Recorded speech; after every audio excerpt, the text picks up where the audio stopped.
Il a fallu que je quitte mon foyer pour pouvoir me mettre en sécurité émotionnelle et physique. Quand on vit de l'anxiété intense comme on a vécu, on peut replonger beaucoup plus facilement que quelqu'un qui n'a jamais connu ça. Dans ce visage-là, il y a le visage de quelqu'un qui demande à s'en sortir, tu vois.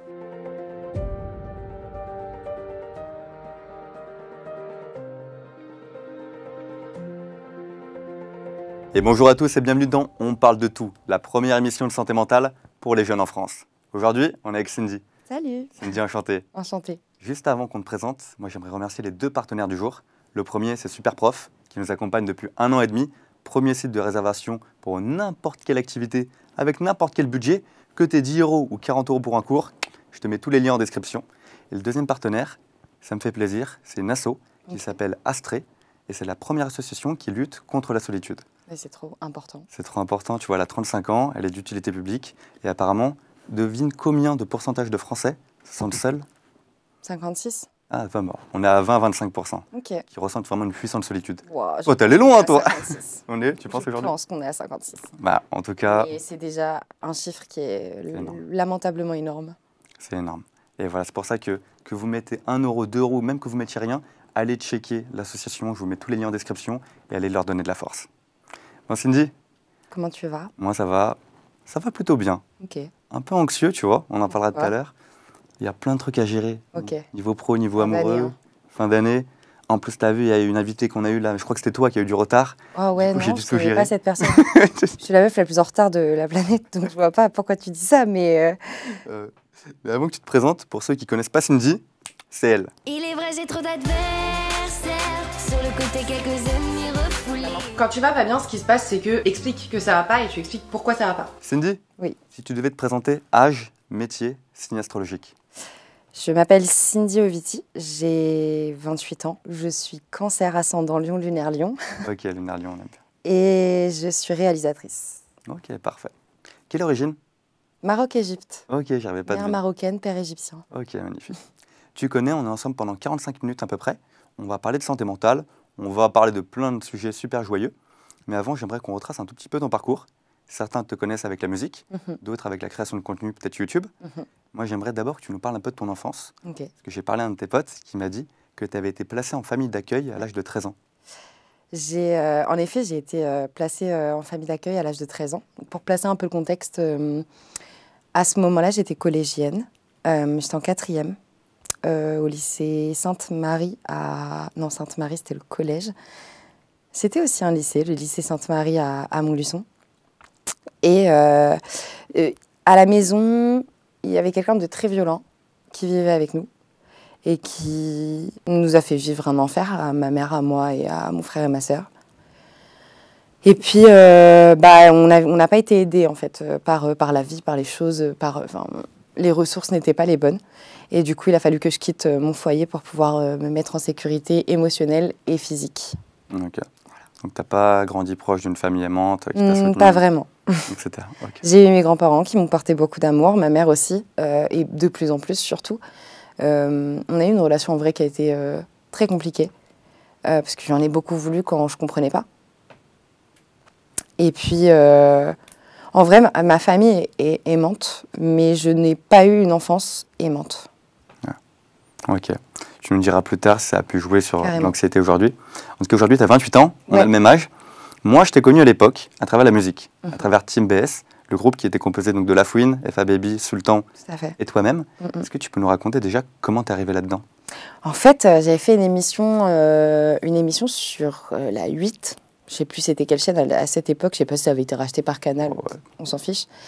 Et c'était l'émission Popstar. Et en fait, le but de cette émission, c'était de dénicher des talents, donc des gens qui chantent, et puis d'en faire un groupe. Tu devais pas danser aussi? Aussi. Ouais. Enfin, danser. C'est un grand mot. Bouger sur la musique. Hein. Vraiment, on était plus là-dessus en termes de chorégraphie. J'ai été donc sélectionnée pour l'émission. Après, j'ai été jusqu'en finale et Laouni était juré de l'émission. C'est là qu'il m'a repérée et ensuite il m'a sorti de là pour me faire signer dans Team BS. C'est incroyable. Léonie, donc qui est La Fouine. Ouais, tout à fait. Incroyable. Ok. Combien de temps ça a duré cette aventure avec eux? 2 ans et demi, 3 ans. D'accord. 2 ans et demi. T'avais quel âge à l'époque? 17 ans quand ça a tout commencé. Et quand t'as 17 ans, que t'es exposé à la télé, comme ça, que les vidéos font des millions de vues, comment tu te sens dans ta tête? On se rend pas compte. Je pense qu'on dépersonnalise un peu parce que Bah déjà, dans ma vie quotidienne, rien n'avait vraiment changé. Genre, j'étais dans une petite ville avec mes grands-parents, j'avais toujours mon chien, j'allais toujours dans le même lycée. Et je venais à Paris travailler. Donc, j'avais l'impression d'avoir une espèce de double vie un peu. Mais du coup, ça m'a vachement protégée de beaucoup de choses, d'avoir ce pied-à-terre du lundi au mercredi, puisque je suivais mes cours en même temps que mon travail. Et du coup, en fait, j'avais une vie normale. C'est comme si je faisais sport-études, quoi. J'ai eu l'impression d'avoir fait ça. Et du coup, en vrai, je ne l'ai pas si mal vécu. Ça a plus été difficile mentalement. Parce que là, moi qui avais toujours voulu être... J'ai jamais voulu être la première, mais j'ai toujours voulu être assez bien, tu vois. Et assez bien, dans ma tête, c'est presque première quand même, hein, si c'est pas première. La première question qui me vient, souvent on va être bien, on va être meilleur pour les parents. Toi, c'était pour qui que tu voulais Pour mes parents, mes grands-parents. Pour les parents et les grands-parents. Ouais. Ok. Déjà parce que je voulais comprendre pourquoi mon père était parti. Je voulais essayer de le faire revenir, donc devenir une meilleure petite fille. Ma mère, parce que j'ai toujours voulu qu'elle soit fière de moi de fou. Et mes grands-parents, parce qu'ils se sont donnés dans leur vie pour que moi je puisse aller bien et du coup je veux qu'ils soient fiers de moi aussi. Et c'est un truc vraiment un point d'honneur dans ma vie. Tant que ces 3 personnes elles sont fières ou qu'elles sont pas contre ce que moi je fais, je vais grave y aller. Okay. Même si elles sont contre, d'ailleurs. Pourquoi ça s'est arrêté, Team Bess? Parce que nous on était fans, nous on voulait que ça continue. En fait, ce qui s'est passé, c'est que j'ai le souvenir très clair d'une réunion notamment où on est tous les 4. Enfin, d'abord ils sont tous les 3. Genre, moi, je suis punie à l'extérieur. Okay. Enfin, ça s'est pas passé comme ça. Je l'ai dit en rigolant, mais c'est juste que je venais de finir mon couplet et j'étais descendue manger et ils ont commencé une réunion. Et donc, il y a les 3 artistes et tous les managers, les producteurs, les auteurs, les gens de la maison de disques, ces gens-là, ils servent à rien. Pardon, les gens de la maison de disques, vous servez à rien. Vraiment, arrêtez de venir en studio. Attendez le produit fini. Je vais jamais re-signer après ça. Pardon. Mais faites-nous confiance, quoi. C'est ça que je voulais dire. Vous ne servez pas tous à rien, mais chez Sony, quand même, il y en avait beaucoup qui ne servaient pas à grand-chose. Anyways. Du coup, je vois tous ces gens et tout. Quand moi, je monte et je vois que ça s'active, ça parle. J'essaye d'en placer une, puis une deuxième, puis une troisième et j'ai un peu de mal. Je me lève. Et en fait, le débat, c'était « Ouais, mais notre street cred, non. » Je comprends. C'est vrai que... Quand tu es en mode « et peu importe ta couleur de peau, non, la différence n'est pas un défaut ». Et en même temps que tu traînes à Bagneux, à machin, oui, peut-être que tu n'es pas très à l'aise sur ta street cred, mais tu gagnes de l'argent, tu prends en popularité. C'est un beau projet, on rassemble les familles. C'est trop bizarre. Ouais. Du coup, j'ai réussi à placer celle-là. À partir de là, on m'a un peu plus écoutée, donc ça a un peu changé les choses. Mais en vrai, ce qui a fini par tout éclater, c'est les égos des uns des autres.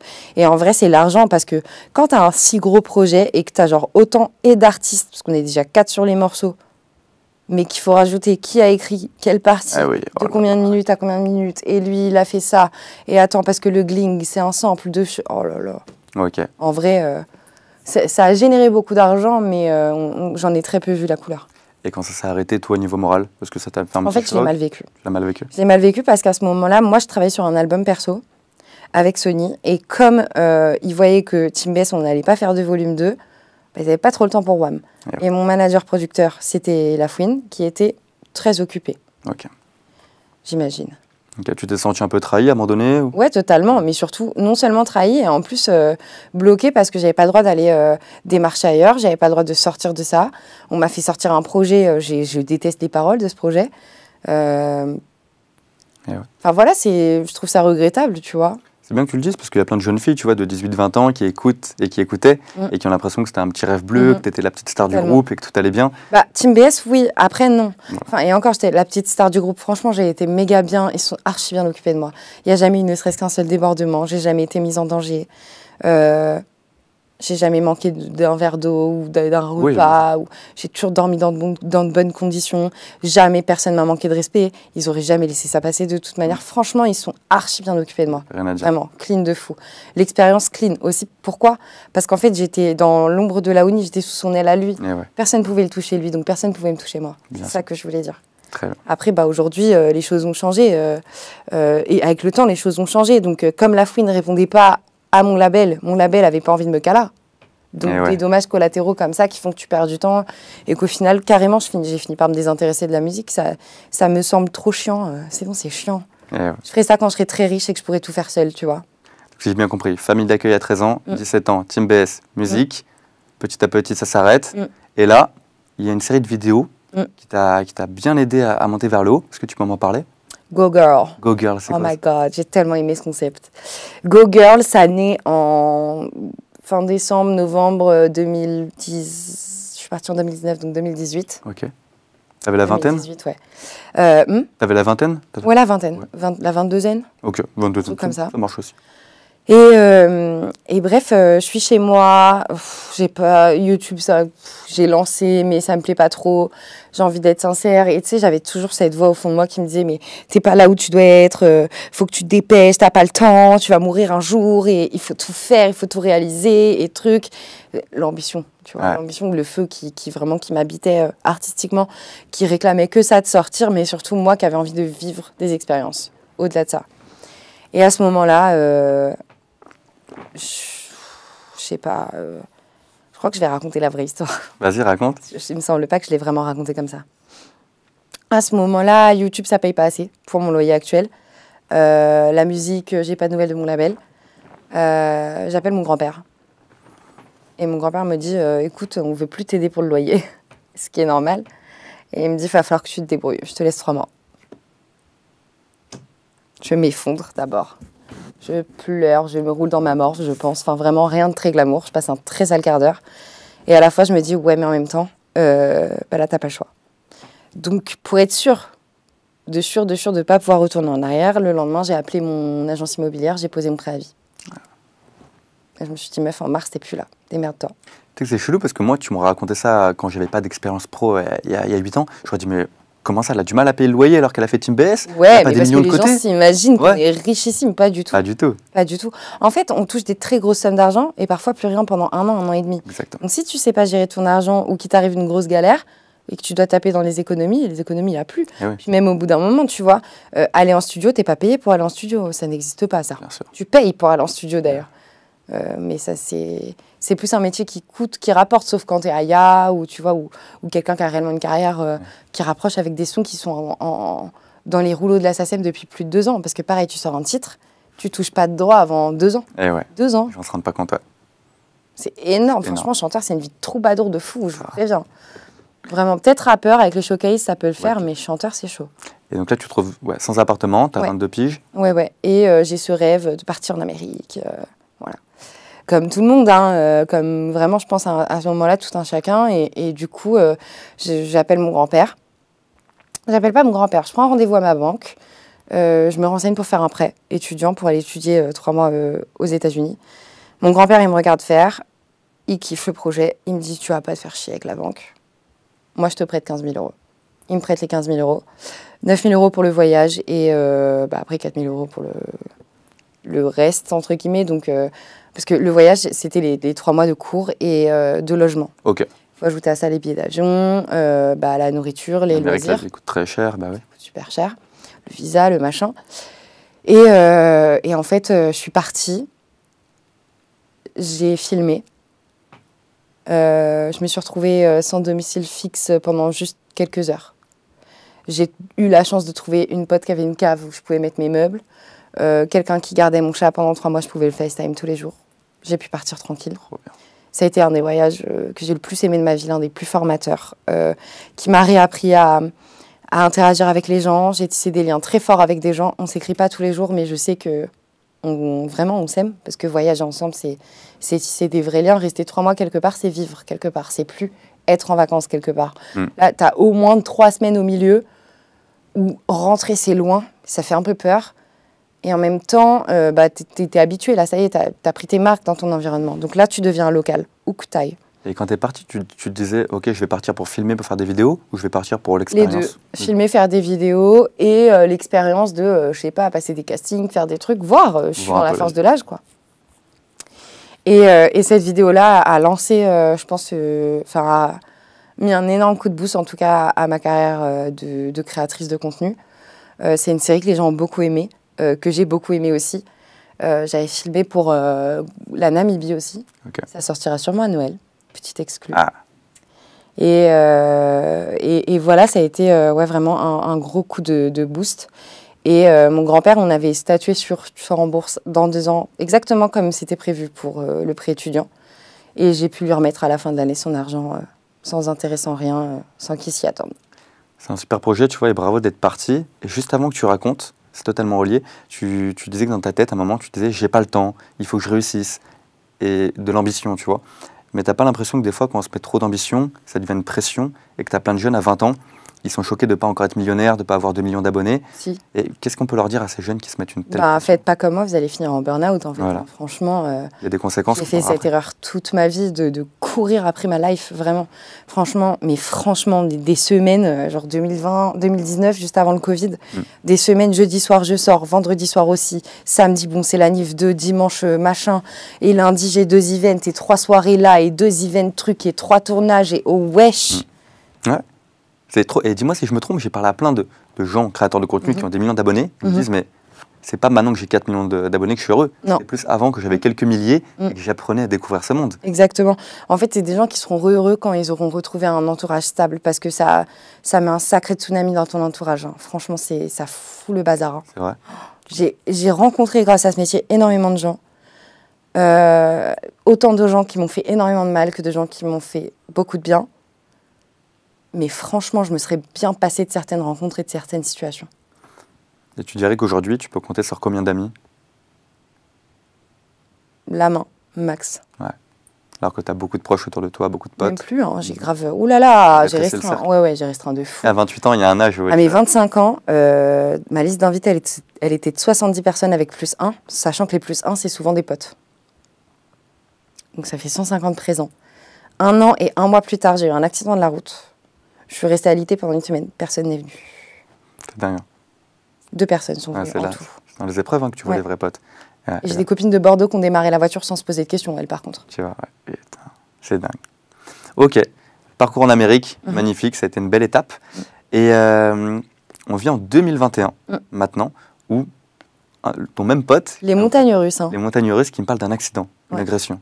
Ouais, il y a eu un triplé du joueur français, genre. Ouais.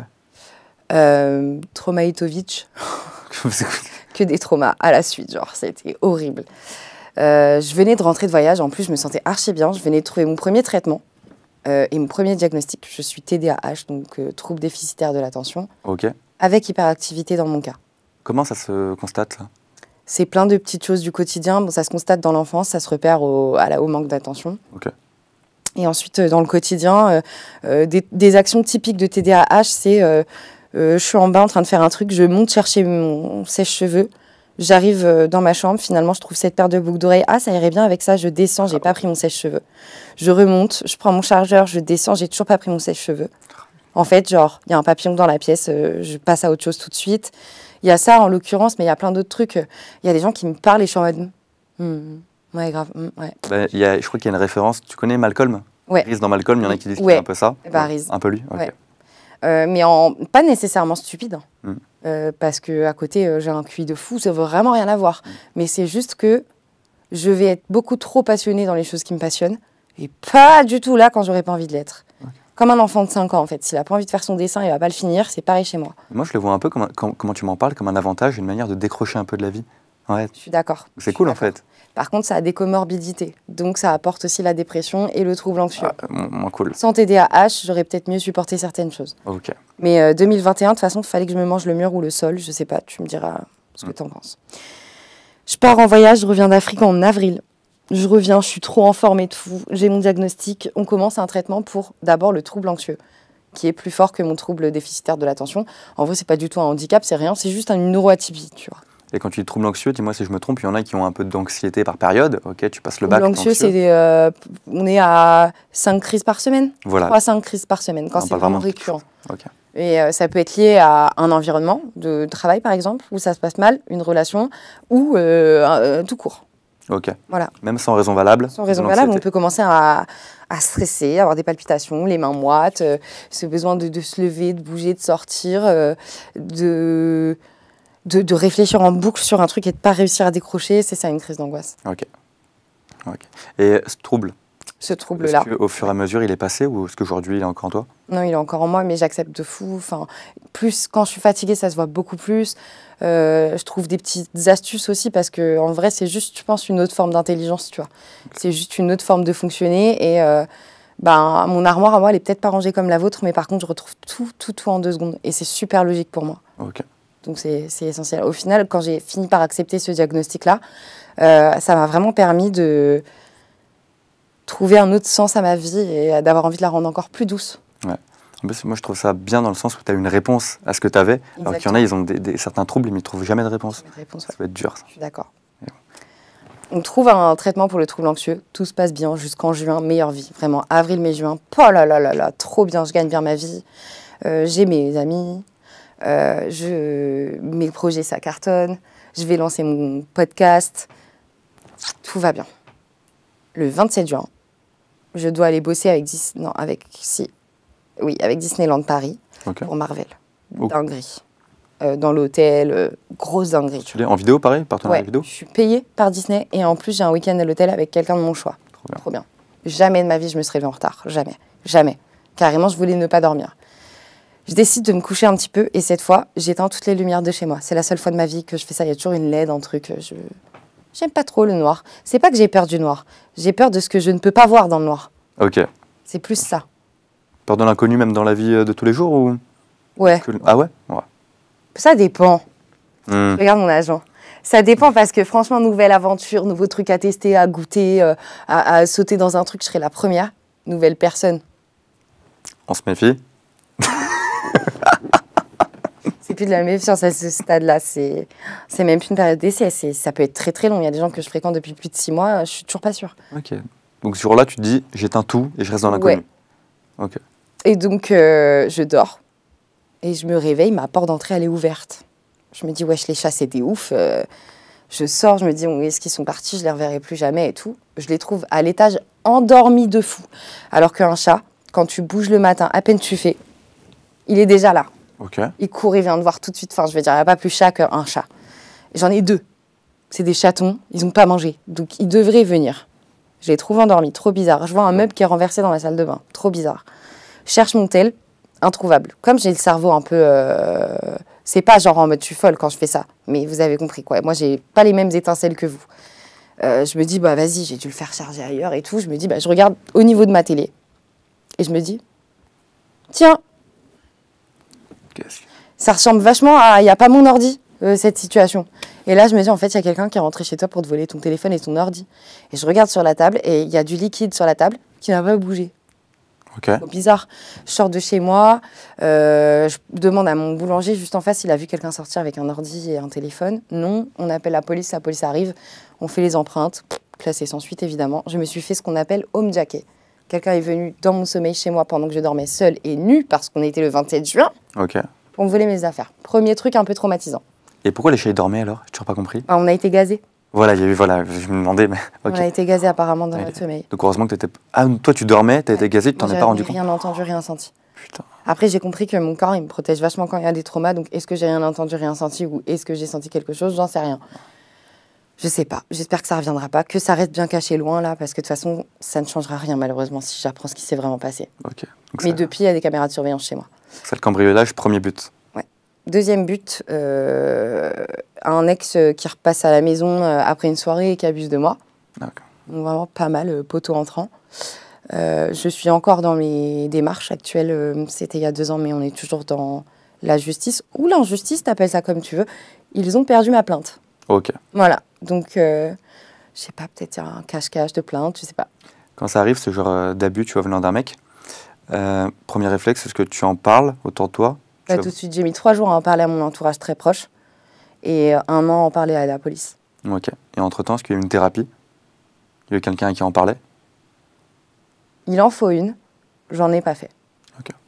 Toi, tu recommandes aux jeunes filles? Maintenant.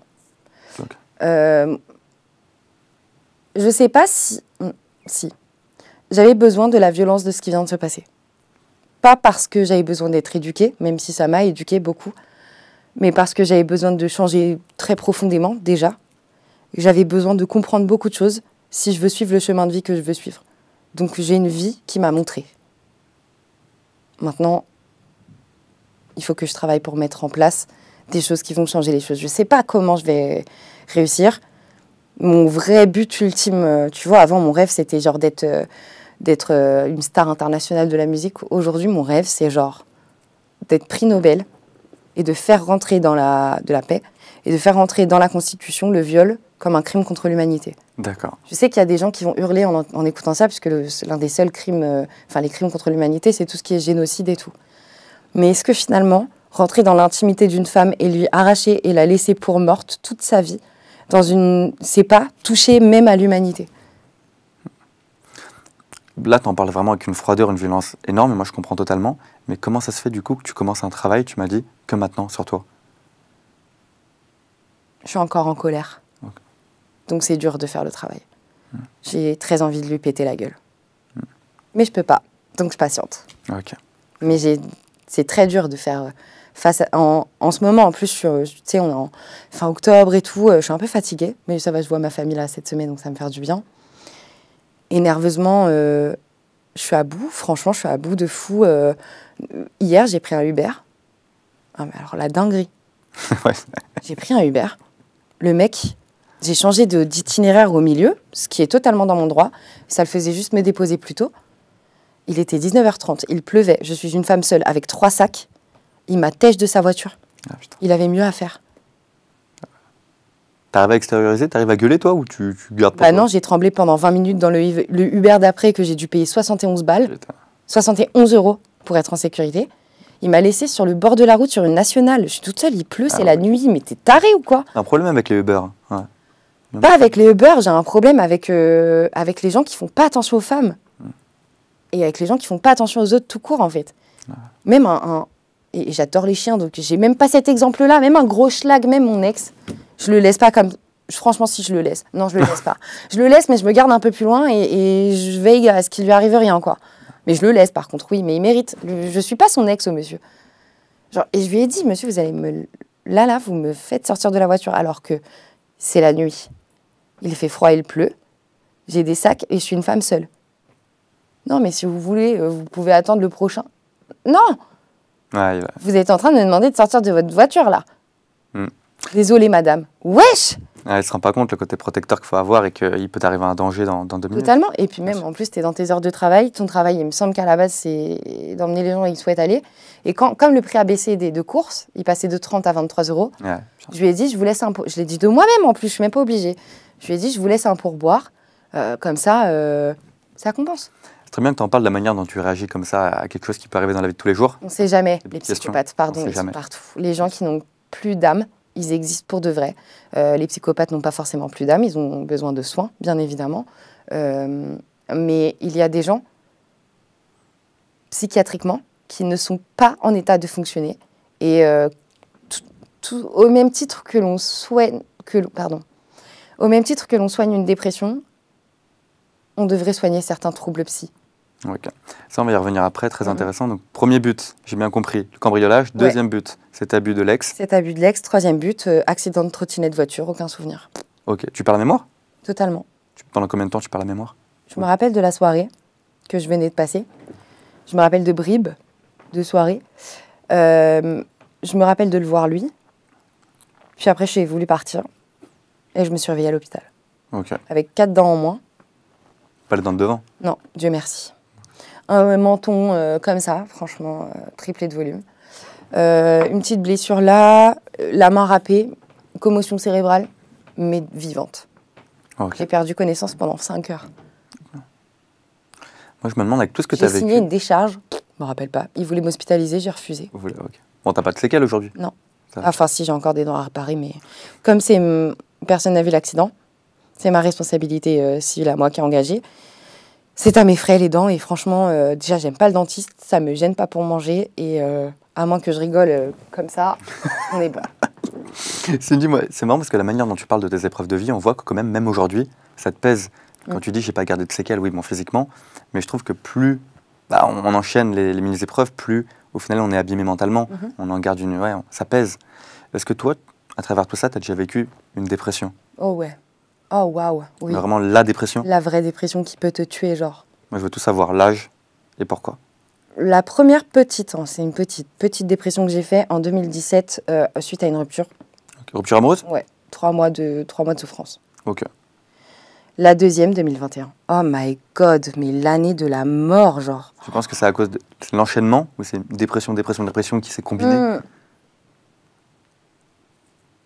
Ça faisait quelques mois que j'arrêtais pas de dire vivement que ça s'arrête. Quand ça s'arrête, on pourra peut-être... Je disais que j'avais besoin de pousser les murs. J'étais fatiguée.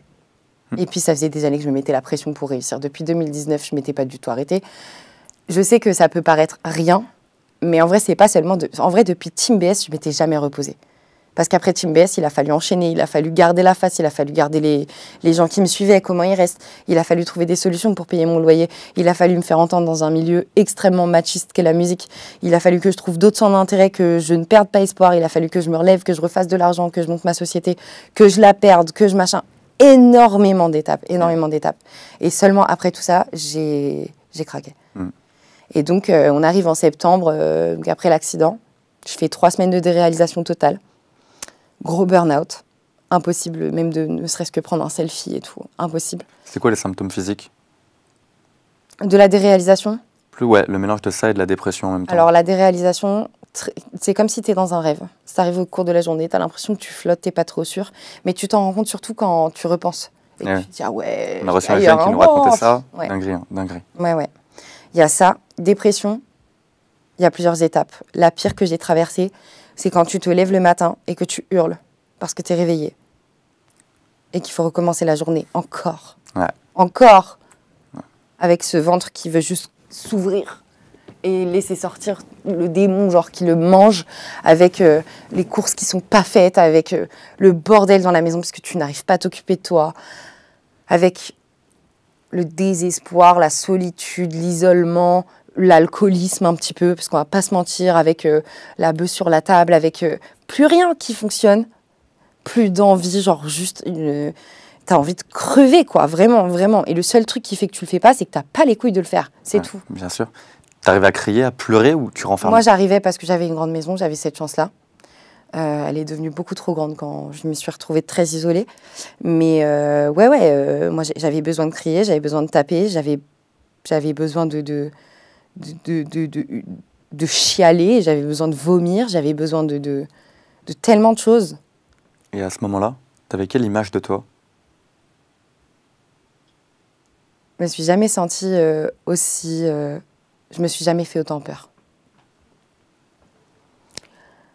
Voir mon corps autant impacté. En plus, je fais un peu de dysmorphie, donc ça veut dire que je me rends pas trop compte si je gagne ou je perds du poids. Je le vois que si mes jeans ils sont remplis ou pas, ou en photo, mais je me rends pas trop compte de ça. Réaliser à un moment que j'étais tellement marquée que je pouvais plus mettre de débardeur, parce que là, on allait me dire que j'étais anorexique. Quand je me réveillais, que j'étais archi livide et tout, enfin, je me suis vue mourir en fait, vraiment. Et à la fois, dans ce visage-là, il y a le visage de quelqu'un qui demande à s'en sortir, tu vois.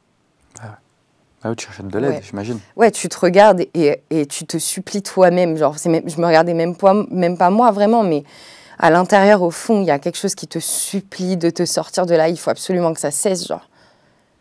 C'est ça le plus dur, en fait. Je pense vraiment que ça a été ça, tu vois. Et quand tu étais en plein milieu de cette horrible période, qu'est-ce qui te faisait du bien? La musique. Ouais. Mes chats. Ma mère, même si je l'ai fait beaucoup souffrir, ma grand-mère. Ma mère et ma grand-mère, ouais. Okay. Anna aussi, qui a été une amie, qui a été hyper présente pour moi. Manon et Ophélie, super importantes dans mon chemin de guérison. Et tous les gens à qui je pense pas, et je suis désolée, mais franchement, fin 2021, c'était très très dur. J'avais un rendez-vous avec ma grand-mère, si à 20h30 j'avais pas appelé, elle pensait que je m'étais foutue en l'air, quoi, tu vois. Bien sûr. C'était tous les jours, tous les soirs. 1 heure, 1 heure et demie au téléphone. À ce moment-là, tu voyais un psychiatre, psychologue, médecin? Je voyais... J'étais plus en capacité de sortir de chez moi. Pour te dire, ça allait tellement loin qu'un jour, je suis sortie de chez moi. Je savais plus si c'était à droite ou à gauche. Ah ouais, le cerveau, mais on dirait qu'il t'anesthésie le cerveau. Mais il n'y a pas pire que, je sais pas, sortir de chez toi, peu importe où tu vas, ça se fait instinctivement. Ouais. Tu vas ici ou là. Je suis sortie. Je suis re-rentrée carrément, tellement j'étais choquée de ce qui venait de se passer. Et j'ai repris mes esprits, j'ai fini par sortir, mais ça m'a tellement choquée. De l'extérieur, ça devait être tellement bizarre que genre, ça m'a grave surprise. C'est sur des petites choses comme ça que tu réalises que ton cerveau, il est flingué. Genre. Il est flingué de fou. Bien sûr. J'ai un peu failli tomber dans l'alcoolisme.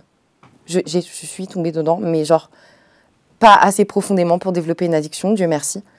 Mais tu vois, les bières à Heineken en 50 centilitres, j'allais acheter ça et vas-y. Oh là là, putain, c'est dégueulasse. Et vas-y, que ça picole et tout, jusqu'à ce qu'un jour, je me tape un gros vomi seul. Ça m'a détendu. J'ai pu recommencer. Ok. Franchement, j'ai pu recommencer du tout. J'ai consommé de la bœuf. Je sais pas si tu dois biper ou pas. La bœuf, non, pas du tout. On en a parlé, on a fait une bonne vidéo dessus, tu vois. Ouais. Et c'est vrai que souvent, les gens prennent de la bœuf pendant la dépression. Je sais pas si ça fait le même effet qu'un médicament. Autant pour l'anxiété, je pense que c'est pas bon parce que ça peut rendre parano. Autant, moi, je serais jamais contre. Hein. Non, mais ça, après, c'est pas la faute des jeunes. On nous dit Et pas déjà, quoi prendre en dépression. Donc on consomme de la bœuf. Il faudrait vraiment qu'on s'en parle 2 secondes. Bien tout sûr, le monde consomme. Il y a des gens dans tous les milieux, de tout ce que vous voulez. Votre boulanger, ça se trouve, même lui, il se roule des gros joints, genre. Ben oui. Bon, après, moi, j'ai un peu géré ça quand même parce que comme j'ai un cerveau déjà qui a sa manière de fonctionner, je préfère pas le blinder d'infos, donc tranquille là-dessus. Mais ça a été à un moment donné, je fonctionnais pas sans ça, de toute façon. Parce qu'on parlera tout à l'heure du traitement. J'avais plus, donc je te disais, la capacité, pour répondre à ta question, d'aller chez les psychiatres et les psys. Donc je téléconsultais. Ok. Mon seul accès à l'extérieur, c'était la pharmacie, grosso modo, et quand j'avais le courage d'aller faire les courses. Et il y a plusieurs épisodes qui m'ont beaucoup marqué de ce traitement. Déjà, c'était le traitement qui avait fonctionné pour le trouble anxieux, mais finalement, il n'était pas du tout adapté à ma dépression. Ok, là on parle de quel traitement? Le Déroxate. Ok, donc là, pendant cette période de dépression, tu as commencé à prendre un traitement? J'étais déjà sous traitement depuis avril. Ok, donc malgré le traitement, il y a une dépression qui est arrivée. Ouais. Il faut en parler, tu peux. Choc post-traumatique aussi. Ok. Le choc post-traumatique, c'est super violent. Ça sent un truc, t'es à l'hôpital. Il y a quelqu'un qui fait tel bruit, tu vois les phares du truc. Il y a, t'es dans telle pièce, ça ressemble un petit peu vite fait à la pièce où il t'est arrivé telle chose, c'est mort. Enfin bref, le choc post-traumatique, il peut durer longtemps. Enfin, surtout le stress post-traumatique. J'ai mis 1 an et demi à calmer mon système nerveux. Ouais. Non, les gens ne se rendent pas compte que le cerveau, j'ai l'impression que les maladies mentales, c'est bien plus douloureux que les maladies physiques. Ah oui, sincèrement, je l'ai dit plusieurs fois, j'aurais préféré qu'il me pète la gueule. Ouais. Mais de toutes ses forces, avec toute sa conviction, hein, qui me touche. Les gens ne se rendent pas compte, mais tu peux avoir un bras pété, 2 jambes pétées, mais avoir envie de mourir, c'est la pire des sensations. C'est la pire. On peut même pas imaginer. Je crois que quelqu'un qui ne l'a pas, tu peux pas imaginer. Ouais, totalement. Je suis d'accord de fou avec toi. Et donc là, ouais, tu avais un sentiment de mal-être énorme alors que tu prenais un antidépresseur. Un traitement. Donc c'est pour ça que quand j'ai commencé à voir que je rentrais en choc post-traumatique et tout, j'ai demandé au psychiatre et au traumatologue, parce que j'ai vu un traumatologue juste après, est-ce qu'on augmente, on sécurise, parce qu'en ce moment je suis un peu plus fragile que d'habitude? Oui, on le fait. Très bien. On le fait. Envie de me foutre en l'air. Tu peux dire pourquoi? Parce que moi je sais que l'antidépresseur, il y a beaucoup d'effets secondaires, dont un qui est l'augmentation de l'anxiété. Totalement. C'est pas ça. C'est juste que j'étais plus dépressive que TDAH ou trouble anxieux à ce moment-là. J'étais pas en crise d'angoisse, j'avais envie de crever. Ouais. Je voulais plus trouver de solution, j'en voyais plus de toute manière, je voulais juste arrêter de souffrir. Donc je voulais plus sentir ce truc en fait, tout ce qui va avec les symptômes physiques de la dépression. La fatigue, l'apathie, t'as tout le temps soif, en même temps t'as jamais faim. T'es mou, tu t'as plus envie, t'es pas enjoué, t'es cassé quoi. Et ouais, tu vois que malgré que c'est le médecin qui a décidé d'augmenter le traitement, tu vois, moi je le recommande à tous les jeunes, à aller voir 2 médecins différents. Ouais, je suis d'accord maintenant, franchement, franchement c'est cher, c'est vrai.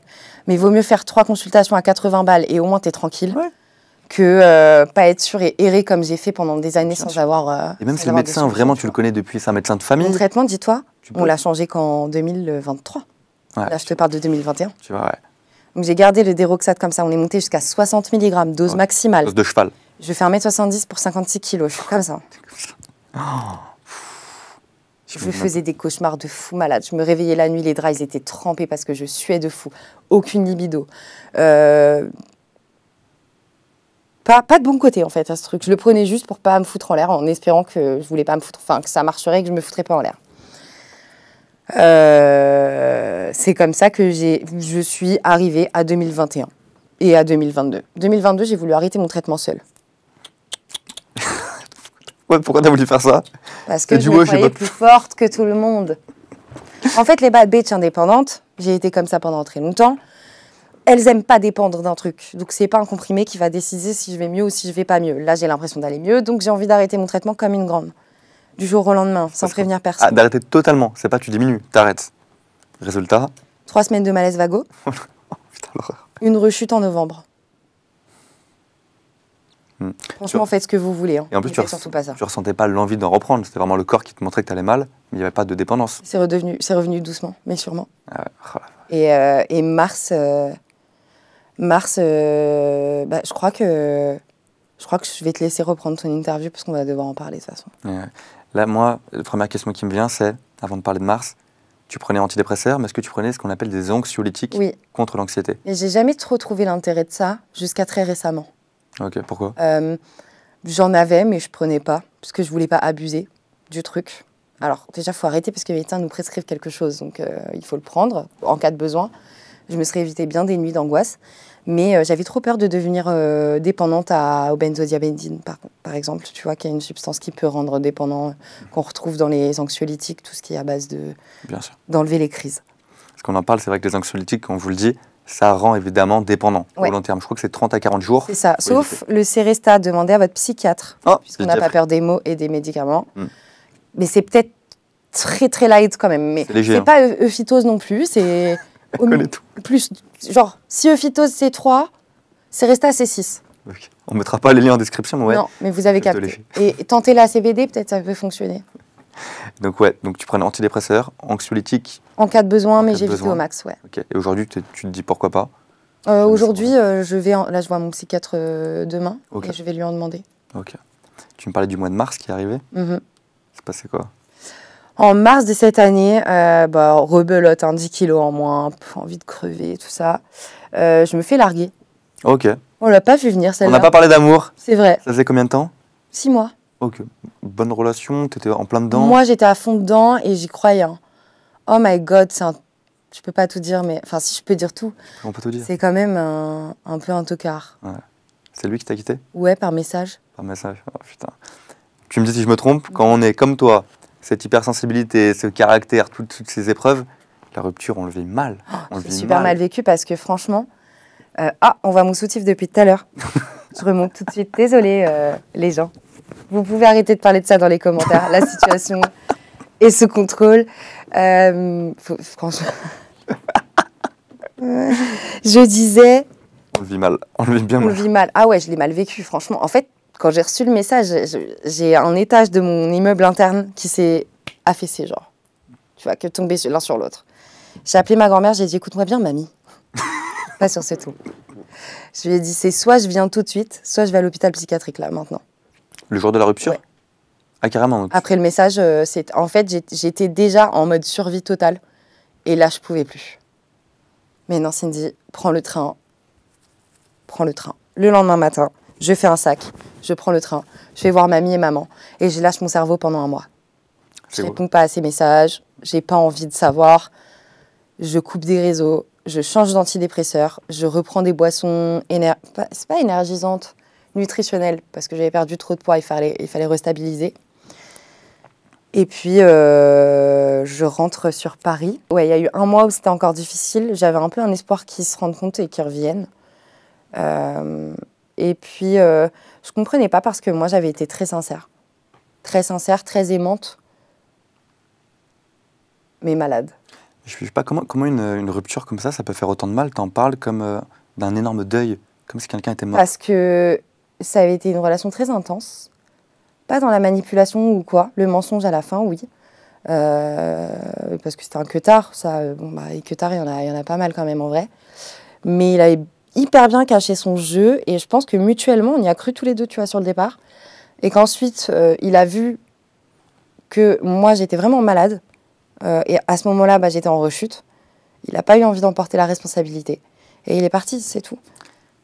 Mais ça, c'est difficile parce que c'est un rejet pur et dur au-delà de ma personne, de quelque chose que je ne peux pas changer. Ce que j'allais te dire, tu as quand même trouvé quelqu'un qui accepte cet état d'anxiété, Ouais, aujourd'hui, tes hauts, tes totalement. bas, ton caractère. Totalement. C'est beau, quoi, quand même. Totalement. Aujourd'hui, Dieu merci, je suis sortie de tout ça. Je suis dans une relation qui est très saine, qui débute, qui est aux prémices, mais qui se passe très bien. Vraiment que des green flags. Donc, de toute façon, si on a des raids, on n'hésitera pas à le balayer. Mais voilà, ça va le faire. Enfin, c'est quelqu'un quand même, tu vois, cet ex qui m'a montré que j'aime précieusement les gens. Donc, je ne peux pas aimer tout le monde. Voilà. Dis-moi si je me trompe, avec tout ça, là, tout ce que tu as vécu et comment nous deux, tu vois, on est mentalement aussi forts que fragiles. J'ai l'impression que quand on vit une dépression, quand on vit de l'anxiété intense comme on a vécu, on peut replonger beaucoup plus facilement que quelqu'un qui n'a jamais connu ça. Et on peut replonger comme ça. Je comprends. En fait, il y a deux choses. Je pense qu'il y a la mémoire du corps, tout simplement. Donc, c'est traumatique dans ce cas-là. Et moi, je pense qu'il y a un moment où tu guéris. Genre là, très sincèrement, il peut m'arriver la plus grosse des dingueries. Je ne vais pas réagir comme ça. Okay. Déjà, d'une part, parce que je ne me laisserai pas faire. Et de deux parts, j'ai compris de quoi j'ai besoin pour me soigner quand ça ne va pas. Et surtout, je suis trop solide, ça y est. T'es bon, t'es une bonne homme maintenant? C'est bon? Oui.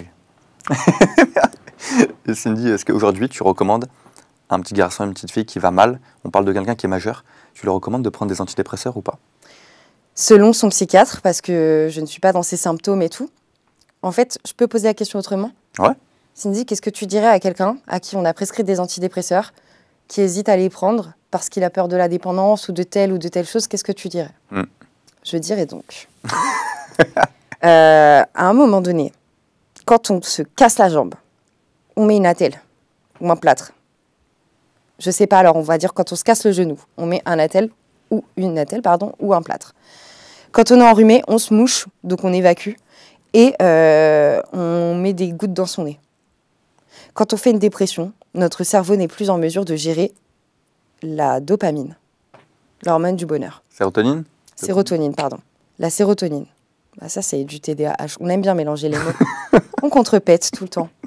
La sérotonine, on en a besoin tous les jours. La sérotonine, elle sert autant à exploser de fou rire que à trouver la motive de faire sa vaisselle qui est en train de nous regarder mal là-bas, là, dans le coin de l'évier.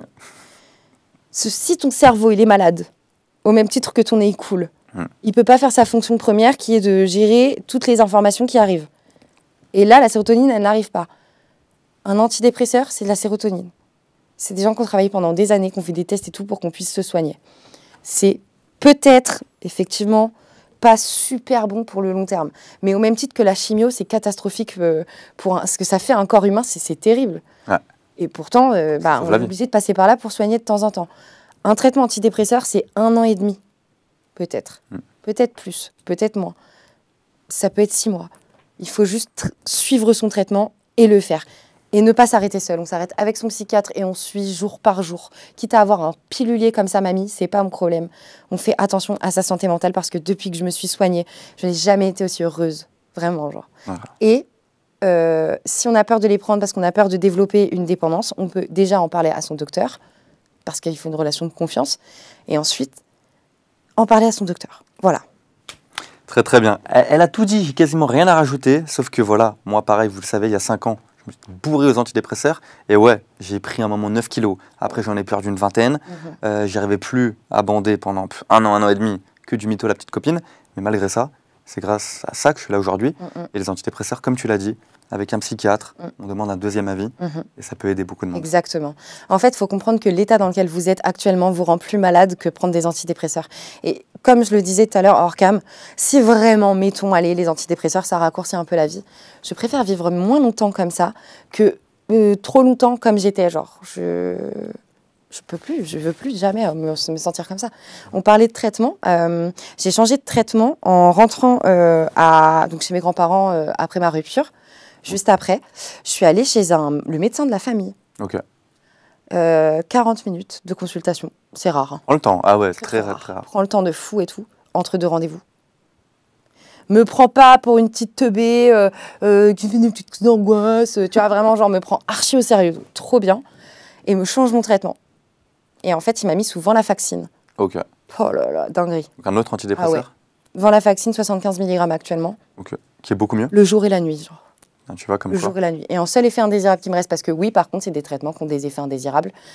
Ça peut être des migraines, des trucs, mais dans ce cas-là, changer tout de suite. Comme ça peut être une baisse de libido, bon bah voilà, il faut aller chercher un peu plus loin dans les préliminaires, il faut que ça dure un peu plus longtemps, laisser comme ça. Un peu de fatigue, bah franchement des vitamines. En fait, il faut juste, tout est faisable avec un bon traitement. Exactement. Et vraiment être en paix, c'est être en paix avec vous, mais aussi avec votre entourage, et c'est aussi aider votre entourage que de vous soigner. Et vous foutez pas en l'air. Exactement. Comme elle a dit, moi ce que je recommande en premier, c'est en parler à des potes. Ça marche pas, psychothérapie. Psychothérapie, ça marche pas, médicaments. Et à la fin, les médicaments, c'est net de ouf. Je suis d'accord. Après tout ça, est-ce qu'aujourd'hui, t'as encore une source de stress ou pas? Une grosse source de stress dans ta vie? Où tout va bien? Si, j'ai peur de la mort. Moi, j'ai senti chez toi, dis-moi si je me trompe, peut-être pas peur de la mort immédiate, mais peur de mourir sans avoir fait ce que tu as à faire. Oui. C'est quoi que tu as à faire, alors? Combien de fois je t'ai dit ça? Je peux pas mourir maintenant, j'ai pas fini. Bah oui, il y a trop d'ambition, là. Ouais. Bah, je voudrais changer le monde. Autrement, tu m'en as déjà parlé avec la norme sur le viol. Ouais. Autre chose? Pas seulement, je voudrais changer le monde. Je voudrais changer mon monde et continuer de rayonner autant que je peux. Genre, j'ai pas envie de mourir tout de suite. Et j'ai aussi très peur de la mort de mes proches. Parce que, je sais pas, tu sais, j'ai des grands-parents. En plus, on a parlé de la mort avec ma grand-mère récemment. J'ai changé de voix et tout. Waouh! On a parlé de la mort et elle me disait, tu sais, avec papy, on s'en parle des fois, quoi. C'est la suite logique. La dernière fois, je suis allée chez elle, elle m'a montré où est-ce qu'elle cachait le testament. Bah ouais. La dernière fois d'avant, elle m'a donné son livre préféré de quand elle était petite. Tu vois, ça touche de me dire, elle commence à se dire, bon, bah, je vais bientôt canner, pardon, j'avais besoin d'un mot qui fait un peu rire pour sortir de ça, mais... Et moi aussi, en fait, je vais mourir. Mais je pense que c'est bien d'avoir peur de la mort, pas trop, parce qu'après, on fait trop de choses et on n'est jamais dans le moment présent. Mais si on n'a pas peur de la mort, on ne profite pas de nos proches, Ouais, totalement. on profite pas des vraies choses. Totalement. Je pense qu'il y a plus d'avantages, non? Voilà. Je peux m'adresser à un certain type de personne? Écoutez-moi bien, bande de connards. Non, je rigole. C'est pas vrai. En vrai, je voulais m'adresser, tout à l'heure, on parlait justement de Cindy, la 22-centenaire, là, qui a trop faim de vivre et tout. Vivre, c'est bien. Mais vivre, c'est pas dire oui à tout, à tel point que tu dis oui à n'importe quoi. Tu te retrouves dans des soirées, tu sais même pas ce que tu fous là. T'es avec des gens, quand tu auras besoin d'eux, ils seront pas là pour what. Tu fais pas attention à tes relations, tu fais pas attention à arriver à l'heure, à bien manger, à bien dormir. Tu fais attention à rien quand tu cours partout. Pose-toi, respire et avance, genre, mais pour toi, tu peux pas dire oui à tout, sinon tu dis oui à n'importe quoi. Et en plus, ça va, t'es pas le secours populaire, t'as le droit de passer du temps avec toi-même aussi, un petit peu. Elle parle trop bien, elle parle trop bien. Cindy, t'as bien parlé, on en vient aux 2 dernières questions un peu plus légères. C'est quoi le meilleur conseil qu'on t'ait donné dans ta vie? Oh. Ouais, réfléchis bien. Tout domaine confondu. C'est une philosophie de vie selon laquelle, à la fin de ta vie, il y a un film qui est diffusé. Qui tu veux dans les crédits? Et qui pourrait être dans les crédits? Ah, elle est bien formulée, hein. Ah ouais, oui. Okay. Et maintenant, choisis bien là. Qui parle de toi dans ton documentaire sur toi? C'est beau. Que disent les gens? Est-ce que tu as tout réglé? C'est bien. Tu t'es déjà posé la question, du coup? Ouais. T'as trouvé? Ouais. Après, la vie, elle est encore longue, mais ouais. T'as trouvé pour l'instant. Ok, très très bien. Moi, je voulais savoir, c'est quoi la morale que tu as retenue de tout ce qui t'est arrivé en 28 ans, même si t'es encore qu'au début de ta vie, et j'aimerais une morale niveau santé mentale et une morale que en amour. Ok, santé. Alors, vie générale, la vie est aussi belle qu'injuste. Santé mentale, je voudrais juste dire, parce que j'aurais vraiment eu besoin de l'entendre, il y a une version future de toi qui est déjà très fière de ce que tu es en train de faire aujourd'hui. Si j'avais pu me voir là, tout de suite, tu prends une photo, tu me filmes 15 secondes, je peux laisser un snap à Cindy 2021, je la rebooste. Bah ouais. Je suis trop fière d'elle, heureusement qu'elle n'a pas lâché, t'imagines? Donc je voudrais dire ça, parce que ma santé mentale m'a menée à avoir envie de mourir plusieurs fois. Et en amour... C'est dur, il y a beaucoup de trucs à dire en amour. Oui, c'est dur. Bah, l'amour que tu as donné, il est trop précieux. Donc regarde l'humain dans son intégralité et donne-lui ce que tu as à lui donner. Genre, mais fais pas ça avec tout le monde. Garde-en pour ceux qui méritent. Genre. C'est beau. Merci Cindy. Merci à toi. Il y a eu trop de choses, on a trop... C'est trop Oh là bien. là, trop de choses. Je suis obligé de conclure, les amis. Cindy, elle fait une création de contenu juste de malade, les gars. Ça parle autant de la vie de tous les jours, autant de la santé mentale, autant... Il y a trop de domaines, frère. Va voir tous les liens en description. Cindy, un énorme merci. Bah, merci à toi trop pour la chouette. confiance. C'était une super interview. Magnifique. C'est un bon moment. Content que ça t'ait plu. Elle est arrivée 1 heure en retard. C'est vrai. Mais il vaut mieux arriver en retard que moche. Exactement. On se donne rendez-vous le mois prochain pour une nouvelle émission. Tchuss.